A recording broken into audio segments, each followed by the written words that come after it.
हे students, example number 8 में हमसे पूछा गया है P is a point equidistant from two lines L and M intersecting at point A. Show that the line AP bisect the angle between them. Interesting question. यहाँ हमें इस example के साथ एक फिगर गिवन है। हमसे कहा जा रहा है कि L और M दो लाइंस हैं जो एक दूसरे को A पॉइंट पर इंटरसेक्ट कर रही हैं।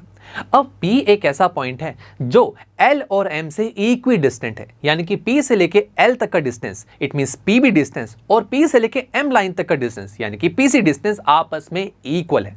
और फिगर से भी एक चीज दिखाई दे रही है कि जो एंगल PBA और एंगल PCA दोनों 90 डिग्री के।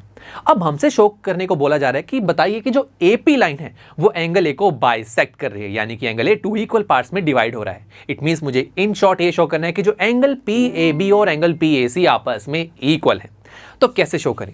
दोनों एंगल्स को इक्वल शो करना है और ये दो एंगल्स दो ट्राइंगल्स के पार्ट है।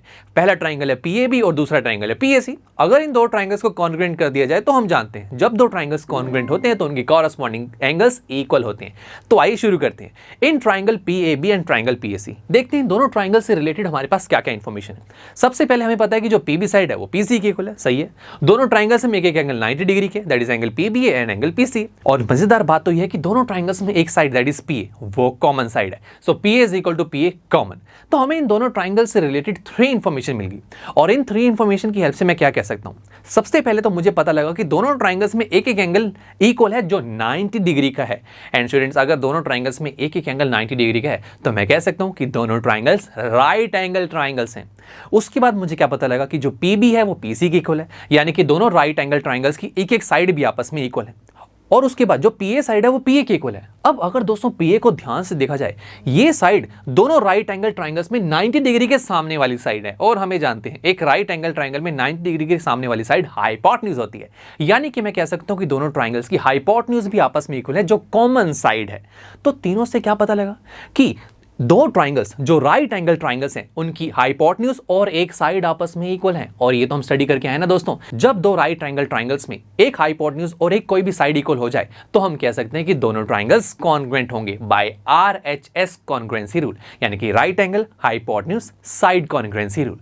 तो सही है, दो ट्राइंगल्स कॉन्ग्रुएंट तो हो चुके हैं। अब इनकी नेमिंग भी कर लेते हैं। तो आइए शुरू करते हैं। फर्स्ट ट्राइंगल का नाम हम कुछ भी रख सकते हैं। तो लेट्स से मैंने रखा triangle PAB is congruent to. Second triangle की नेमिंग के लिए हम हमारे गिवन इंफॉर्मेशन की हेल्प लेंगे और उसमें भी मैं सबसे पहले एंगल को देखूंगा। तो एंगल से रिलेटेड सबसे पहली इंफॉर्मेशन ये है कि जो एंगल PBA है वो इक्वल है एंगल PCA की, यानी कि एंगल B एंगल C के इक्वल है। तो बस फर्स्ट ट्राइंगल की नेमिंग में B कहां पर आ रहा है? लास्ट में। इसी तरीके से सेकंड ट्राइंगल की नेमिंग में जो C है वो भी लास्ट में आएगा। उसके बाद हमारे पास साइड से रिलेटेड इंफॉर्मेशन ये है कि जो PB है वो PC के इक्वल है और अभी अभी मैंने देखा ना कि जो B है वो C के इक्वल है। अगर B C के इक्वल है तो P P के इक्वल होगा। तो फर्स्ट ट्राइंगल की नेमिंग में जो P है वो सबसे पहले है। इसी तरीके से सेकंड ट्राइंगल की नेमिंग में जो P है वो भी सबसे पहले आएगा। अब दोस्तों सेकंड ट्राइंगल में P और C को तो फिक्स कर लिया, क्या रह गया? A ही तो रह गया और पोजीशन कौन सी वैकेंट है? सेंटर वाली। तो एक हम सेंटर में प्लेस कर देंगे। तो नेमिंग क्या हुई? Triangle PAB is congruent to triangle PAC by RHS congruency rule.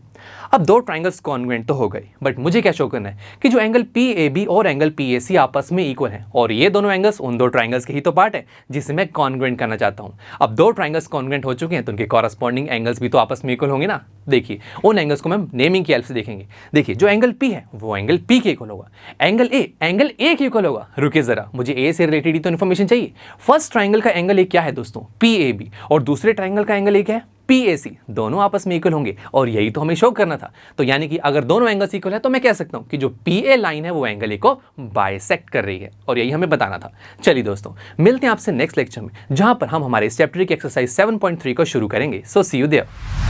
I am sure students आपको ये लेक्चर काफी पसंद आया होगा और ऐसे ही मजेदार तरीके से अपने हर एक कॉन्सेप्ट क्लियर करने के लिए डाउनलोड कीजिए PUStack ऐप को, जहां पर आपके पास और भी बहुत सारे ऑप्शंस होंगे जैसे कि back exercise solutions, tip videos, sample papers and much more. So what are you waiting for? Download the app now.